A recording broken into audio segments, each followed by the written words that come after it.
Okay, here we are out in the butterfly garden, which y'all can see, and I'm sure everybody visiting us has noticed that things are really overgrown, especially this year after all of our rain. Again, now is the time that we're going to want to get out in our perennial beds, our butterfly gardens, and we're going to want to prune stuff back so that it's really in good shape for our fall pollinator season. I know we still have a lot of wonderful butterflies that are laying eggs, like our bordered patches and some of our pipe vines and things like that. But in general, we're going to have a big influx of hummingbirds and a lot of different types of butterflies for the fall. And we want our gardens to look super great. We want to be able to go out there and take pictures. We want to be able to have more barbecues come fall and enjoy our yards and our spaces. So timing is everything. Again, we're going to come out here and we're going to start trimming some of this stuff back. If we have butterfly gardens, we are going to look and make sure that we don't have eggs or little babies on these, and then we're going to trim them back. Come with me and we're going to show you several different things and like how high you might want to trim some of these different things back. Okay, so here's one of our things that got really crazy big because of the rain, and so we want to just go ahead and cut that whole thing back. If we want another one in our garden, we can replant it, and it is in the sunflower family. That would include all types of sunflowers. This particular one is a Mexican sunflower, so I'm just gonna get at it right here.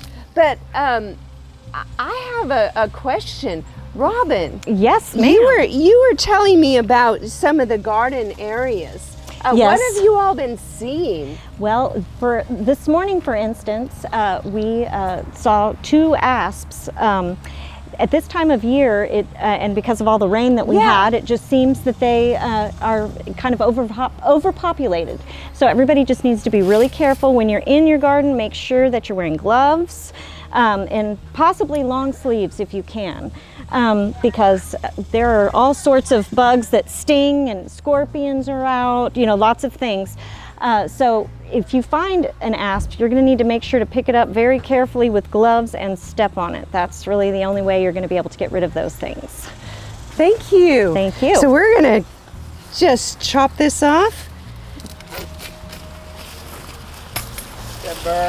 Timber. And take that out.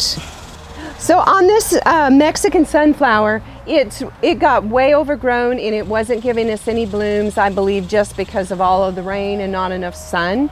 So we're going to just start over with this area. And if you're doing your sunflowers, this little guy is reminding us, this is a border patch caterpillar, and he's reminding us that if we're doing sunflowers, to take a look at your sunflowers before you just chop them out, because you're going to sometimes see these cute little caterpillars in a lot of different stages, and you don't want to take away their food source. So make sure you take a good look at that, and there's no butterfly friends on them before you start chopping down your sunflowers. Okay, come on over this way. We're going to look at some fennel.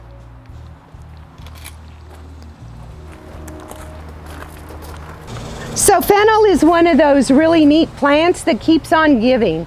That's one reason why I like it for the butterflies over some of the other plants, but it does get really totally too tall.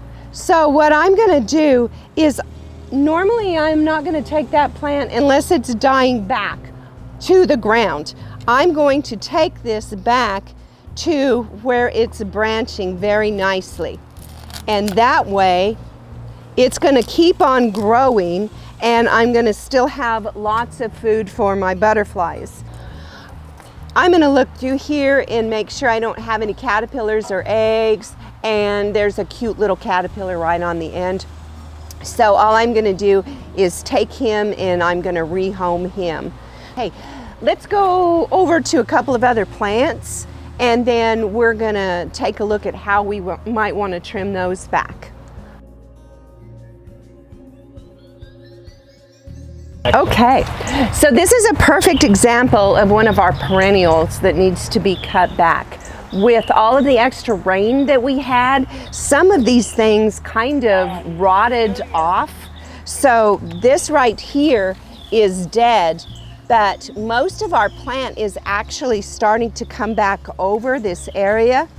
So we're going to take the dead down and under the main part of the plant that's alive, and we're going to cut that off, and that way the new growth can come right back over the top, and that is going to look really, really, really pretty for our fall pollinators. Okay, we have a lot of blooming perennials. That would include things like echinacea, and this is an August stocky. We may have some other things in the perennial gardens that are just really pretty much bloomed out. And if we cut this back, we're gonna see that there's a whole lot of beautiful green growth coming back. What I'm gonna do is trim off all of this upper, and then you're gonna magically see that down underneath we have a whole lot of beautiful green growth that just is really wanting to come out. So once I get these trimmed off, all of my perennials, I'm going to go back out there with a mild organic type of fertilizer, and that is a slow release. It's easy on the plants. Just remember, you know, in the heat of the summer, those fertilizers release a lot faster, so we don't ever want to use something that's really strong.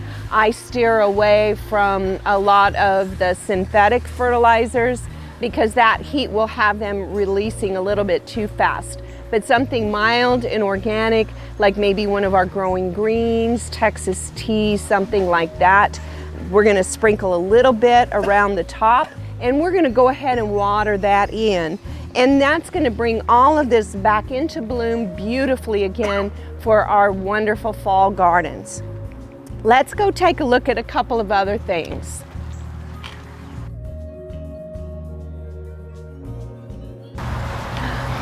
A lot of us have milkweeds in our perennial gardens, especially if we're doing anything for pollinators.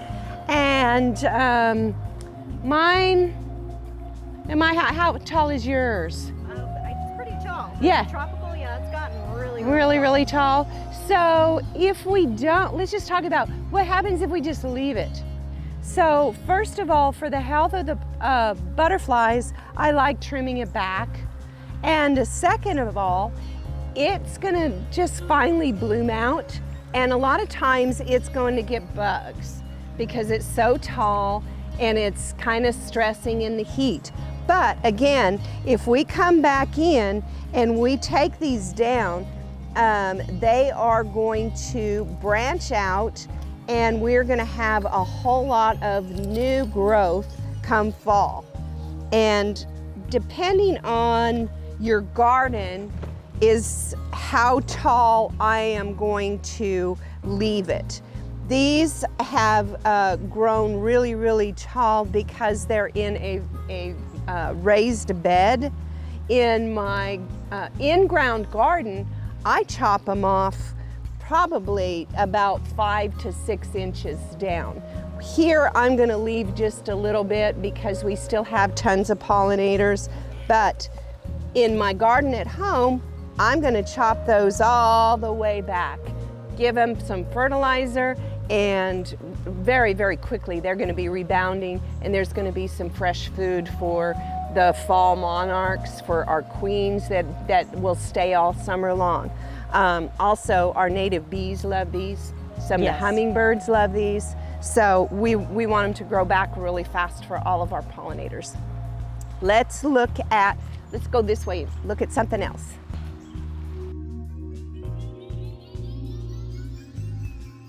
I'm that's happening with a lot of our taller and bigger and larger perennials is they're getting really shaggy down at the base. I just went and trimmed back my Duranta at my house, and I did exactly the same thing. I came back, all of this is all bloomed out, and I'm gonna trim it off either back to the bloom or completely back to the main stem. And I'm gonna clean all of that out around the base. What that is gonna do is encourage this to come out and up. So it's gonna get that beautiful fountain type shape again, and all of this new growth is then gonna want to come into bloom because I've taken off all of the shaggy. Another thing with your Duranta, if it gets a lot of seed pods on it, these will have these fruits, kind of an orange or gold colored seed on it. We want to remove those because that discourages bloom. We want a lot more blooms come fall. So that's what I'm going to do with that. I'm going to come back and I'm going to stake up my flame acanthus if it's flopped from all of the rain. And I'm going to do exactly the same thing. I'm going to come along the base of that and I'm going to trim all of this away so that we don't have all of this plant flopped down onto the ground. And again, if we're trimming that back, then what's going to happen is it's going to encourage this new bloom to come out on the top of my plant. We have a lot of different types of salvias, and normally by the end of July, they have kind of bloomed tired or worked so hard the early spring that now they're very tired. So a lot of our salvias, this is the perfect time to go ahead and cut them back. This happens to be a black and blue, which tends to get a little larger than a lot of them.